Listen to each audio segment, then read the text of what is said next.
नमस्कार, आप देख रहे हैं खबर दिन भर। देसी खबर वाला झारखंड पर रोज सुबह 6 बजे आने वाला आपका खास कार्यक्रम, जहां आपको मिलती है झारखंड की बीते 24 घंटे की सबसे जरूरी और काम की खबरें, आसान भाषा और देसी अंदाज में। तो चलिए बढ़ते हैं आगे और जानते हैं आज की बड़ी और महत्वपूर्ण खबरें। मनातू जंगल में भीषण मुठभेड़, 5 लाख का इनामी नक्सली कमांडर ढेर।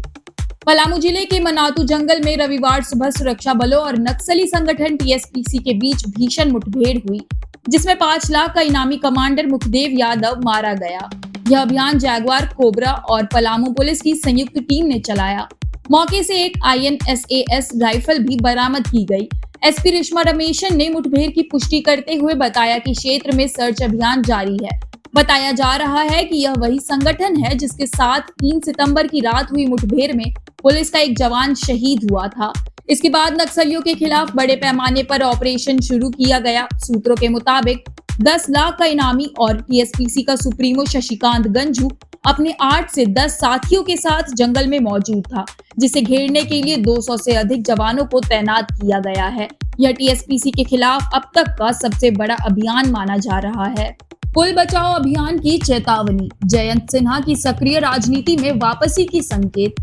पूर्व केंद्रीय मंत्री और हजारीबाग के पूर्व सांसद जयंत सिन्हा एक बार फिर राजनीतिक सुर्खियों में हैं। भाजपा से 2024 लोकसभा चुनाव का टिकट कटने के बाद माना जा रहा था कि वह राजनीति से दूर हो गए हैं, लेकिन हाल के दिनों में उनका बदला अंदाज कुछ और ही संकेत दे रहा है। गांवों का दौरा, मेडिकल कॉलेज और प्लांट का जायजा लेने के बाद अब जनता के मुद्दों पर मुखर होते हुए उन्होंने गिद्दी रिवर साइड पुल की जर्जर हालत पर सवाल उठाए।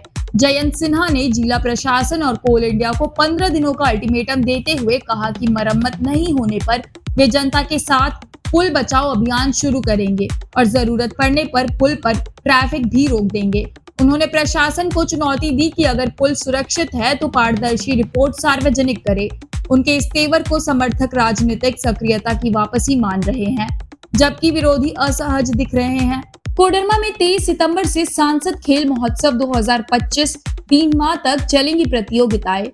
कोडरमा लोकसभा क्षेत्र 23 सितंबर से सांसद खेल महोत्सव 2025 का गवाह बनेगा, जो 25 दिसंबर तक चलेगा। इस 3 माह लंबे आयोजन में football, kabaddi, kho kho, volleyball, badminton, athletics सहित पारंपरिक और आधुनिक खेल शामिल होंगे।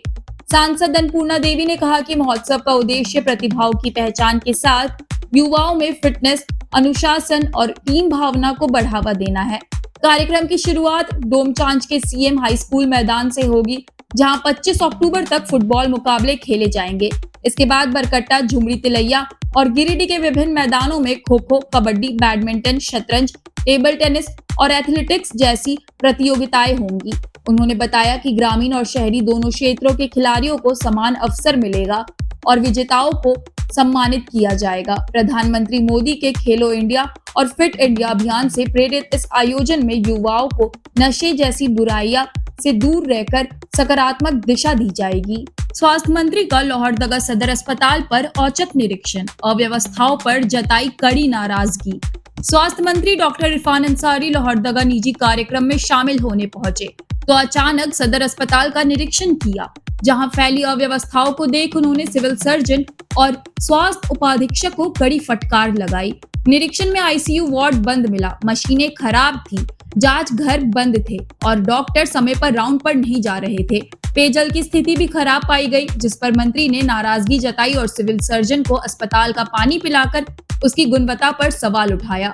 एक मरीज के परिजन मंत्री के सामने अस्पताल की दुर्दशा बताते हुए रो पड़े, जिस पर मंत्री ने बेहतर इलाज का भरोसा दिलाया। मीडिया से बातचीत में डॉक्टर अंसारी ने कहा कि सदर अस्पताल बहुत पुराना हो चुका है, इसलिए जिले में जल्द नया अस्पताल भवन बनाया जाएगा और मौजूदा व्यवस्थाओं में तत्काल सुधार करने का निर्देश दिया गया है। झारखंड के रिटायर्ड आईएएस अमित खरे बने उपराष्ट्रपति के सचिव। झारखंड कैडर के वरिष्ठ आईएएस अधिकारी सेवानिवृत्त अमित खरे को भारत के उपराष्ट्रपति सीपी राधाकृष्णन का सचिव नियुक्त किया गया है। कैबिनेट की नियुक्ति समिति ने उनकी नियुक्ति को मंजूरी दी है। आदेश के अनुसार खरे को केंद्र सरकार के सचिव पद और वेतनमान के समक्ष दर्जा दिया गया है। उनकी नियुक्ति अनुबंध के आधार पर 3 साल के लिए होगी। हालांकि सरकार जरूरत पड़ने पर अवधि में बदलाव कर सकती है। 1985 बैच के अधिकारी खरे पीएम मोदी के एडवाइजर रह चुके हैं और सूचना एवं प्रसारण सचिव तथा शिक्षा सचिव जैसे अहम पदों पर काम कर चुके हैं। नई शिक्षा नीति 2020 को लागू कराने में उनकी भूमिका निर्णायक रही।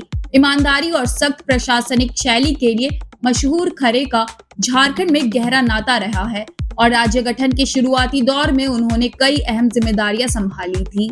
झारखंड की खबरों का सिलसिला यहीं समाप्त होता है।